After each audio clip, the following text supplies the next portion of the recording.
غرب، شمال، جنوب وغیرہ، اور ان سے مشابہ ظروف جیسے عندہ، لدن۔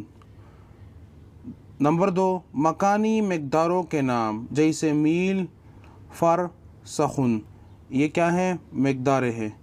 وہ اسماء ظروف جو اپنے عامل کے مصدر سے مشتق ہو، جیسے جلست مجلس زید، اس میں مجلس جلوسن سے مشتق ہے اور اس کے عامل جلست کا مصدر ہے۔ مطلب مجلس کیا ہے اصل میں؟ یہ اسماء ظروف میں سے ہے، اور اسماء ظروف بھی ذکر ہو اور اس سے پہلے اس کا فعل بھی ذکر ہو تو تب یہ ہو گیا ظرف مکان غیر محدود۔ اب اس کا حکم کیا ہے؟ ظرف مکان میں سے صرف ظرف مکان غیر محدود، غیر معین، مبہم ظرفیت کی بنا پر منصوب ہوتا ہے۔ مطلب جب بھی ظرف مکان میں سے یہ جتنے بھی ظرف مکان غیر محدود ہیں، ان میں سے جب بھی اس سے پہلے فعل آئے گا تو یہ منصوب ہوں گے، جبکہ ظرف مکان محدود جو ہم نے پڑھا المسجد، الغرفہ میں فی کو ذکر کرنا ضروری ہے، جیسے جلست فی المسجد، میں مسجد میں بیٹھا۔ اب اس کی ایکسیپشن بھی ہے، وہ ہم دیکھتے ہیں۔ ایکسیپشن کیا ہے؟ اگر فعل دخلا، سکنا اور نزلہ ہو تو فی کو حذف کرنا، ڈیلیٹ کرنا یا پوشیدہ رکھنا جائز ہے۔ لَتَدْخُلَنَّ الْمَسْجِدَ الْحَرَامَ، تم ضرور مسجد حرام میں داخل ہوں گے۔ یہاں پر کیا ہے؟ ہم نے پڑھا نا کہ مسجد جو ہے وہ محدود میں سے ہے، تو اس سے پہلے فی کا ذکر کرنا کیا ہے؟ ضروری ہے۔ لیکن جب فعل دخلا ہو اور سکنا ہو اور نزلہ ہو، ان تین فعلوں کے بعد اگر ظرف مکان محدود یا معین آ جائے تب فی کو پوشیدہ رکھنا، حذف کرنا جائز ہے۔ اب ہم کرتے ہیں ترکیب، جو ہم نے جملہ پڑھا اس کا ہم ترکیب کرتے ہیں۔ الیوم احل لکم الطیبات، تو لفظی تحلیل یہ بھی ضروری ہے، علم میں اضافہ کر دیتا ہے۔ الیوم یہ مفعول فی منصوب ہے، نصب کی علامت فتحہ ظاہرہ ہے۔ احل فعل ماضی مجہول مبنی بر فتح، لام کیا ہے؟ حرف جار، کم کیا ہے؟ ضمیر مبنی بر سکون ہے، محلن مجرور ہے۔ الطیبات نائب الفاعل مرفوع ہے، رفع کی علامت ضمہ ظاہرہ ہے۔ ترکیب کرتے ہیں ہم۔ الیوم کیا ہے؟ مفعول فی ہے، اس کو متقدم کر دیا گیا ہے۔ احل کیا ہے؟ فعل مجہول ہے۔ الطیبات نائب الفاعل ہے۔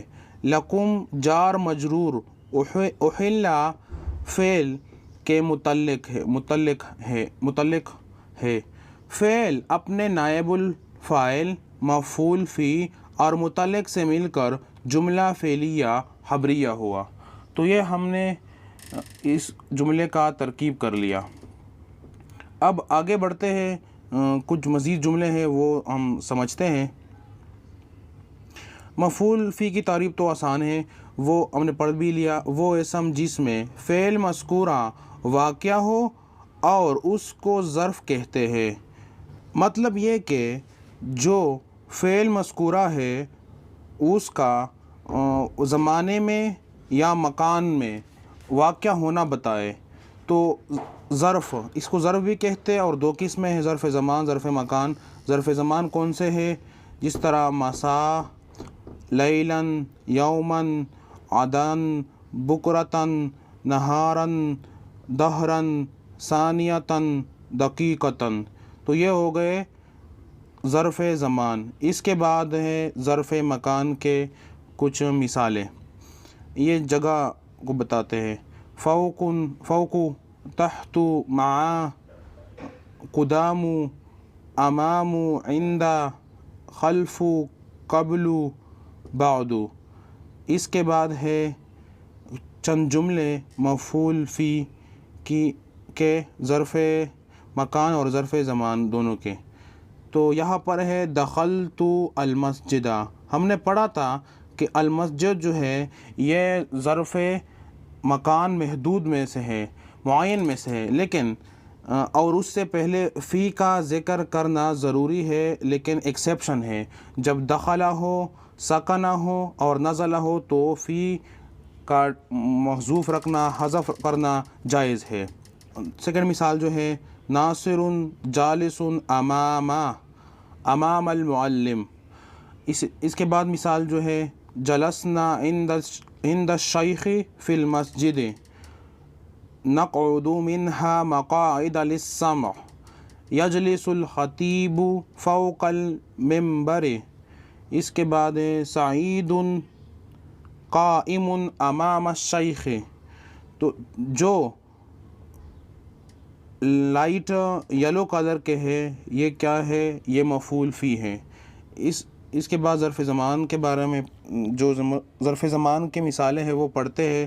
نصرت زیدا یوم الخمیس، ذهبوا عشاء، قرأ زید یوم السبت، یوم ينفخ فی الصور، لقیت زیدا یوم الجمعۃ، ذهب زید صباحا۔